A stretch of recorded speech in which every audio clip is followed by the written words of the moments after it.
안녕하세요. 7월 26일, 7월 마지막 주 월요일 새벽 예배를 하나님께 올려드립니다. 기도하십니다. 좋으신 하나님 감사합니다. 오늘도 새벽부터 믿음으로 씨앗을 뿌리며 기쁨으로 단을 거두기를 소망하는 마음으로 하루를 시작하게 하시니 감사합니다.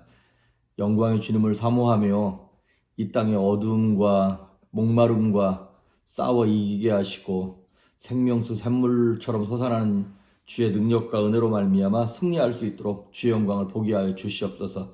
말씀 가운데 함께 하시길 소망하고 예수님의 이름으로 기도했습니다. 아멘. 우리 찬송 예찬송가 276장, 새찬송가 510장 하나님의 진리 등대 우리 찬양하십니다. 하나님의 진리 등대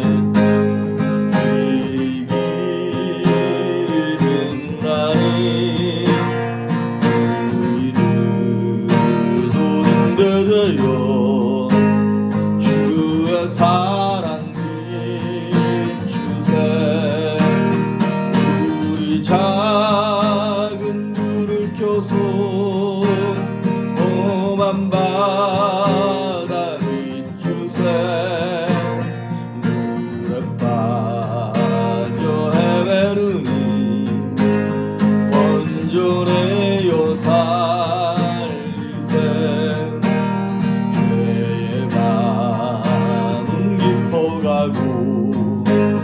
선남 물결 설렌다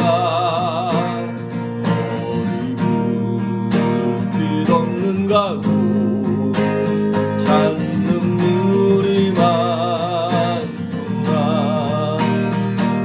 우리 작은 불 켜소 험한 바다 비추세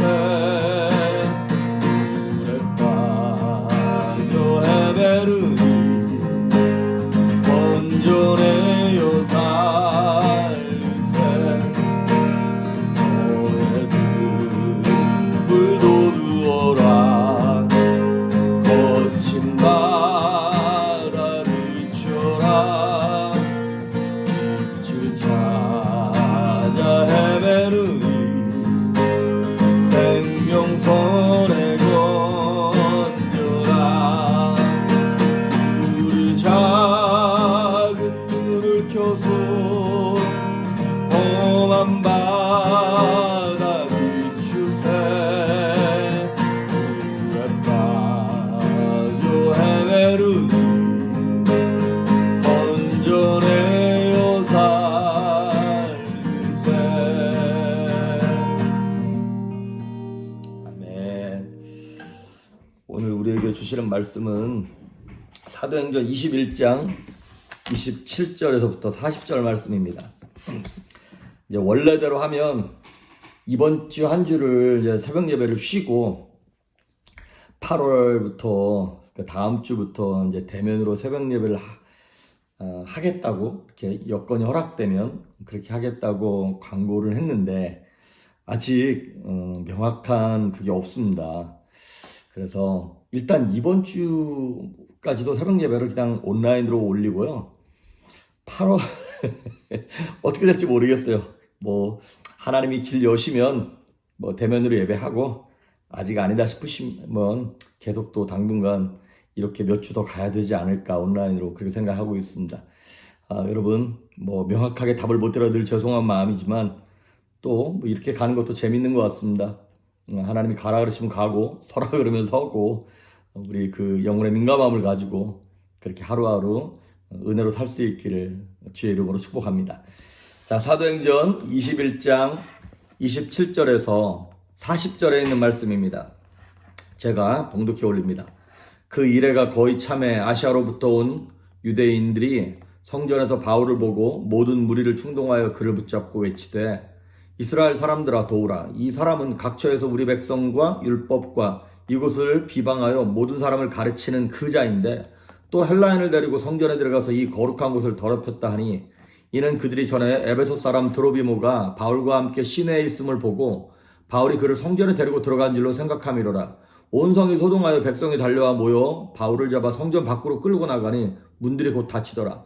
그들이 그를 죽이려 할 때에 온 예루살렘이 소란하다는 소문이 군대의 천부장에게 들리매 그가 급히 군인들과 백부장들을 거느리고 달려 내려가니 그들이 천부장과 군인들을 보고 바울 치기를 그치는지라. 이에 천부장이 가까이 가서 바울을 잡아 두 쇠사슬로 결박하라 명하고 그가 누구이며 그가 무슨 일을 하였느냐 물으니 무리 가운데서 어떤 이는 이런 말로 어떤 이는 저런 말로 소리치거늘 천부장이 소동으로 말미암아 진상을 알 수 없어 그를 영내로 데려가라 명하니라. 바울이 층대에 이를 때 무리의 폭행으로 말미암아 군사들에게 들려가니 이는 백성의 무리가 그를 없이하고자 외치며 따라가미로라. 바울을 데리고 영내로 들어가려 할 그때에 바울이 천부장에게 이르되 내가 당신에게 말할 수 있느냐 이르되 네가 헬라말을 아느냐 그러면 네가 이전에 소요를 일으켜 자객 4,000명을 거느리고 광야로 가던 애굽인이 아니냐. 바울이 이르되 나는 유대인이라 소읍이 아닌 길리기아 다소시의 시민이니 청컨대 백성에게 말하기를 허락하라 하니 천부장이 허락하거늘 바울이 층대 위에 서서 백성에게 손짓하여 매우 조용히 한 후에 히브리 말로 말하니라. 아멘. 예, 지금 사도 바울이 이제 3차 전도행을 마치고 예루살렘으로 들어왔어요. 근데 예루살렘에 들어왔는데 예루살렘에 있는 유대인 크리스찬들, 그러니까 율법주의에 그들의 사상과 문화와 이런 것들로 꽉 잡혀있는 성도긴 성도인데 그 율법주의를 벗어나지 못한 유대인들이 오해를 하는 거예요. 사도 바울이 율법을 지키지 말라고 전했다, 할례 받지 말라고 그런 걸 전했다라고 하는 거를 그런 오해를 하고 있었기 때문에 바울이 이제 그 율법에서 요구하는 이제 어떤 의식, 그런 결례의 의식을 행합니다. 자기만 행한 것이 아니라 함께 온 네 사람의 비용을 자기가 되는 거예요. 뭐 번제제, 화목제 뭐 이런 제물의 큰 비용을 실행을 치러가면서 그래서 결례의 의식을 행함으로 유대인 성도들의 어떤 오해를 풉니다. 그런데 그래도 이제 이제 다 됐다. 이제 하나님의 영광을 드러내고 전도해야지 그랬는데 27절에 또 문제가 생겼어요. 이게 참 신앙생활하는 것도 그렇고 인생도 그렇고 산 넘어 산입니다. 뭐 이렇게 하나 풀리면 또 생기고 그래요. 27절에 보니까 이번에는 아시아에서부터 쫓아온 유대인들이 있었어요. 근데 여기서 말하는 아시아는 어디를 얘기하냐면 에베소입니다. 에베소에서부터 다윗을 죽이겠다고 쫓아온 유대인들이 와가지고 사람들을 선동하고 충동질합니다. 그래서 뭐라고 얘기하냐면 28절에 보니까 이스라엘 사람들아 도우라. 이 사람이 각 처를 돌아다니면서 우리 백성과 유대인들과 율법과 이곳 성전을 비방하는 얘기를 우리가 들었다. 그리고 29절에 보니까 그가 이방인이었던 에베소 사람 드로비모를 데리고 성전에 들어가는 것을 우리가 봤다. 이렇게 해서 사도 바울을 죽이려고 그러는 거예요. 아시다시피 성전은 이렇게 아무나 들어갈 수 있는 게 아니죠. 이방인은 절대 못 들어가고요. 그 다음에 유대인이라 할지라도 여성들도 여인들의 뜰이라고 하는 거기까지만 들어오지 여성들은 그 성전에 못 들어오게 돼 있어요. 그러니까 유대인 남성들만 성전 안으로 들어갈 수 있는 거거든요. 그런데 지금 사도 바울이 이방인 헬라 사람이었던 에베소 사람 드로비모를 데리고 거기 들어갔다. 다시 안 들어갔거든요. 근데 이 사람들이 오해를 했던 거예요. 아니면 알면서도 사도 바울을 죽이기 위하여 이제 억울하게 누명을 씌워가지고 사람들을 선동하는 거예요. 그래서 율법을 비방하고 성전 모독죄, 율법 비방, 성전 모독죄. 그래가지고 사도 바울을 잡아서 성 밖으로 끌고 갑니다.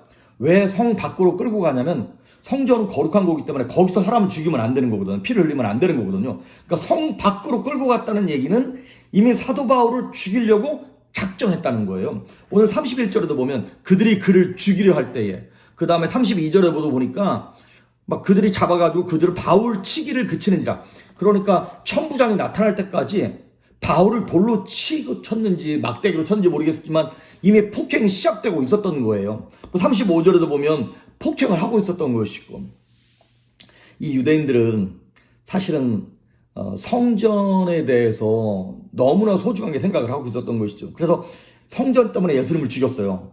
예수님이 이렇게 말씀하셨잖아요. 이 성전을 헐어라. 내가 사흘 만에 일으키라 그랬잖아요.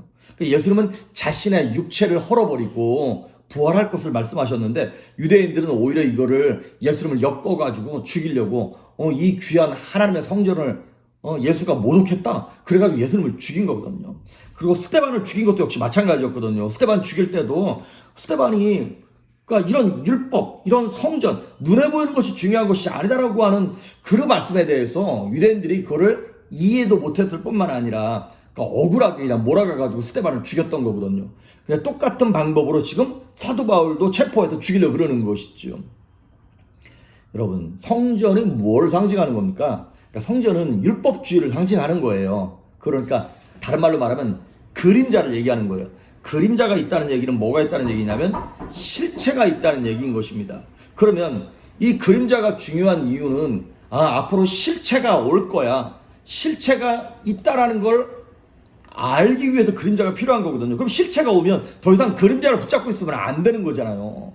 예를 들어서 연인이 서로 이렇게 헤어지면서 증표로 내가 올 때까지 이걸 꼭 가지고 있어. 이걸 나라고 생각하고 꼭 품고 있어. 그리고 헤어졌다가 3년 만에 돌아왔어요. 그런데 계속 이것만 품고 있고 연인이 돌아왔는데도 쳐다보지도 않는다. 그러면 잘못된 거잖아요.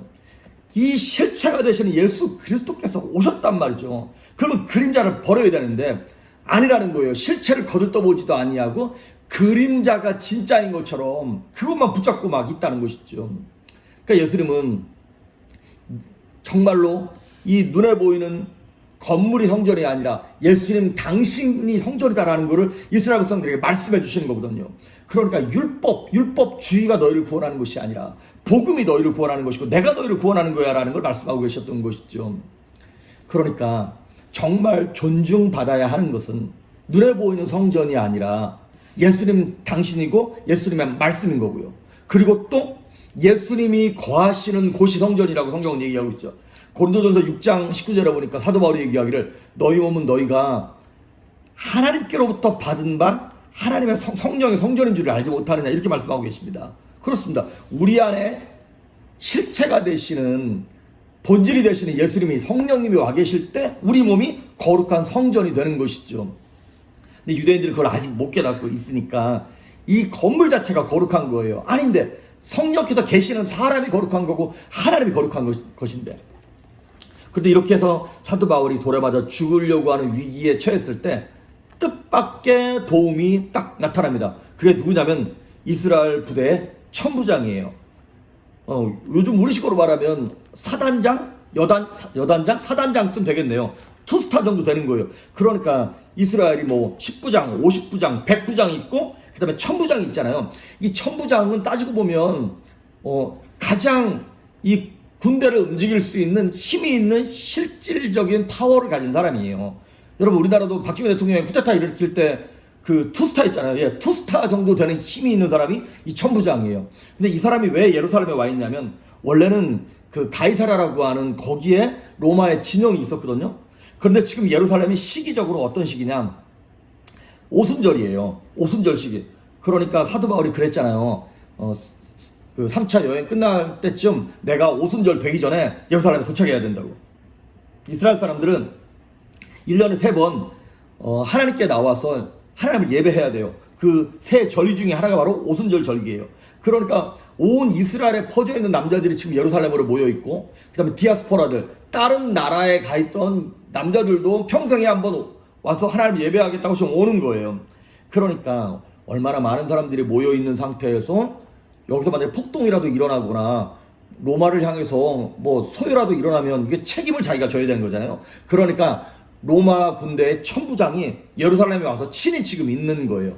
근데 그 사도 바울을 죽이려고 하는 그 찰나에 이 천부장이 딱 나타나가지고 이 사도 바울을 딱 건져준 거죠. 그래서 오늘 33절에 보니까 이렇게 얘기해요. 이에 천부장이 가까이 가서 바울을 잡아 두 쇠사슬로 결박하라. 저 돌에 맞아 죽고 있는데 딱 꺼내가지고 결박했어요. 여러분 결박했다라고 하는 단어를 들었을 때 뭐가 생각나십니까? 사도 바울이 여기 예루살렘에 오기 전에 성령의 감동으로 말하면 예언을 들었잖아요. 너 이번에 예루살렘에 올라가면 환난과 결박이 기다린다 그랬잖아요. 그 말씀이 이루어지는 거예요. 자, 결박 그러면 묶여가는 것이고 감옥에 들어가는 것이고 고통스러운 거잖아요. 근데 여기서 말하는 결박은 결박인데 무슨 결박이냐면 죽음의 결박이 아니라 생명의 결박이고 소망의 결박이고 치유의 결박인 거예요. 할렐루야. 이게 참 신기하죠? 너 예루살렘에 들어가면 고난과 환난과 결박이 기다릴 거야. 근데 그 말대로 환난을 겪고 결박 당하긴 당했는데 죽음으로부터 벗어나는 결박을 당한 거예요. 환난으로부터 벗어나는 결박을 당하는 거예요. 생명의 결박, 소망의 결박. 그리고 이후로도 2년 동안이나 감옥에 들어가 있습니다. 근데 2년 동안 억울하다, 뭐 힘들다, 어렵다 이거였을까요? 아닙니다. 유대인들이 몇 년 동안이나 사도 바울을 잡아 죽이겠다고, 우리가 바울을 죽이기 전에는 물도 마시지 않고 밥도 마시지 않겠다라고 하는 사람이 수십 명이나 있었거든요. 그 독종 유대인들의 어떤 생명의 위협으로부터 누가 구해준 거예요? 적국이었던 로마의 천부장이 그 지위와 파워를 가지고 사도 바울을 보호해 준 거예요. 할렐루야. 같은 동족은 죽이려 그러는데 적국인 로마 군대가 사도 바울을 보호해 주는 거예요. 참 신기하죠? 그러니까 우리식으로 굳이 이걸 해석하자면 이거 같아요. 하나님이 왜 예수 믿는데 암에 걸립니까? 왜 예수 믿는데 이렇게 질병이 안 났습니까? 예수 믿는 내가 왜 이렇게 시댁에서 시집살이를 하고 있는 건지요? 예수 믿는 우리가 왜 이렇게 가난한지요? 그 막 여러 가지 결박에 우리가 묶여 있어요. 그런데 나중에 시간이 지나고 나서 봤더니 그 결박, 그 핸디캡이 없었으면 우리가 교만해서 오히려 더 크게 어려움을 겪을 뻔했던 거예요. 그 가난과 질병과 그 어려움 때문에 하나님께 바짝 엎드려가지고 눈물 흘리는 그 시간들을 통하여, 2년이라고 하는 시간을 통하여 하나님이 생명의 결박으로 우리를 보호해 주셨다라고 하는 것이죠. 그렇습니다, 여러분. 지난주에 말씀드렸던 것처럼 우리는요, 하나님께로부터 받은 사명이 있습니다. 그 사명을 온전히 완수하기까지는 어떠한 자들도 우리의 생명을 건들 수 없습니다. 그래서 하나님은 우리의 생명을 보호하시고 생명의 결박으로 우리를 붙잡으시기 위하여 어떤 환경도 사용하시고 어떠한 사람도 사용하시고 모든 환경을 하나님 다 사용하세요. 그러니까 우리가 당하는 이 모든 일들은 죄로 말미암아 겪는 일만 아니라면 시간이 지나고 나서 보면 다 한적하게 선을 이루는 거예요. 다 이 또한 지나가리라. 그리고 견디기만 하면 결국에는 하나님께는 영광, 우리에게는 소망의 결박인 줄 믿습니다. 그러니까 지금 겪는 고난과 눈물과 이해할 수 없는 것들로 인하여 여러분 낙심하지 마시고, 사도 바울이 이 결박 없었으면 사도 바울은 죽었습니다. 근데 하나님 보호하시는 거예요. 그래서 37절에 보면 이제 천부장이 바울을 이렇게 끌고 가려고, 이제 아무데나 죽이면 안 되니까, 여기서 소란이 일어나면 안 되니까 바울을 끌고 이제 감옥에 넣으려고 가려고 그러니까 바울이 뭐라 그러냐면, 잠깐만, 내가 잠깐 이 백성들한테 얘기해도 되냐고. 무슨 말로 했냐면 헬라 말로 했어요. 자, 천부장은 로마 사람이니까 당연히 라틴어를 그러니까 라틴어를 해야 되잖아요. 근데 사도 바울은 헬라 말, 그리스어를 하는 거예요. 그러니까 이 당시인 통치는 로마가 하고 있었지만 언어는 그리스 말을 하고 있었던 때예요. 우리식으로 말하면 우리가 한국 사람인데 사도 바울이 유창한 영어로 이 백부장한테 딱 얘기를 한 거예요. 내가 좀 얘기할 수 있냐 그랬더니 너 어떻게 헬라 말을 아냐 이렇게 딱 얘기를 하는 거예요. 그래서 38절에 보면 옛날에 이제 그 소요를 일으켰던 그 자객 4,000명을 거느리고 있었던 그 애굽인이 한 사람이 있었거든요. 혹시 그 사람이냐 그랬더니 아니다. 그래서 39절에 보니까 나는 유대인이고 이 조그만 촌동네 사람 출신이 아니라 길리기아 다소의 시민이다 그랬어요. 길리기아라고 하는 도시는 우리식으로 말하면 뭐라 할까요? 나 이대 나온 여자야. 이런 거예요. 나 청담동 출신이야. 뭐 이런 거. 우리 집 한남동이야. 나 우리 집 부자. 이런 거예요. 나 교육도시의 큰 동네 사람이야. 난 그러니까 유대인이지만 여기 길리기아 다소시의 시민이다. 이 얘기는 로마의 식민지 아래에 있는 시민권자다라는 거를 은연중에 지금 드러내고 있는 거예요. 자, 저 같으면 지금 돌에 맞아 죽을 뻔했다가 천부장이 꺼내줘서 가자 그러면 얼른 갑시다 그리고 피했을 텐데, 사도 바울은 이 경각의 위험에 달린 순간에도 오히려 사람 많이 모인 걸 보고 복음 증거의 기회로 삼은 거예요. 그리고 이미 좀 전에 막 얻어맞고 있었잖아요. 어쩌면 얼굴이 피범벅이 됐을런지도 모릅니다. 그런데 그 얼굴을 하고서 한마디라도 더 전하려고 이스라엘 백성들 앞에 딱 서서 히브리 말로 얘기하는 거예요. 여러분 멋있지 않습니까? 그러니까 사도 바울이 무슨 마음으로 이런 생각을 했을까? 쥐는 생각하는 마음으로 그랬을 것 같고요. 또 한편으로는 사도행전 6장인가요? 거기 보면 사도 바울이 스데반이 복음 전할 때 돌로 쳐 죽였을 때 사도 바울이 앞장섰죠. 근데 돌에 맞아 스데반이 죽기 전에 마지막으로 길게 설교하는 내용이 7장에 나옵니다. 사도행전 7장에. 그러니까 어쩌면 그 생각을 했을지도 모르겠어요. 자기가 돌에 맞아 죽을 뻔해도 살아났는데 사람들 많이 모이는데 어쩌면 그 스데반 집사님에게 빚을 갚는 심령으로 마지막이다 그리고 어떤 말씀을 전했는지도 모르겠어요. 그 내용이 이제 내일 나오는 22장의 내용입니다. 오늘 어쨌든 이 말씀을 마무리하면서 우리가 때로 결박을 당할 때가 있습니다. 어려움과 고난에 처할 때가 있습니다. 그런데 죽음의 고난 아닙니다. 죽음의 결박 아닙니다. 생명의 결박이고 소망의 결박인 줄 믿습니다. 그 하나님을 의지하면서 오늘도 승리하는 여러분 될 수 있기를 주의 이름으로 축복합니다. 기도하십니다. 좋으신 하나님 감사합니다. 우리가 당하는 고난이 우리를 죽이려고 오는 것이 아니라 우리를 성장하게 하며 성숙하게 만들며 우리의 생명을 보호하게 함을 잊지 않고 납작 엎드려 기도하게 하시며 겸손하게 하시고 하나님의 은혜를 구하는 성도들 되게 하여 주시옵소서. 감사하고 예수님의 이름으로 기도했습니다. 아멘.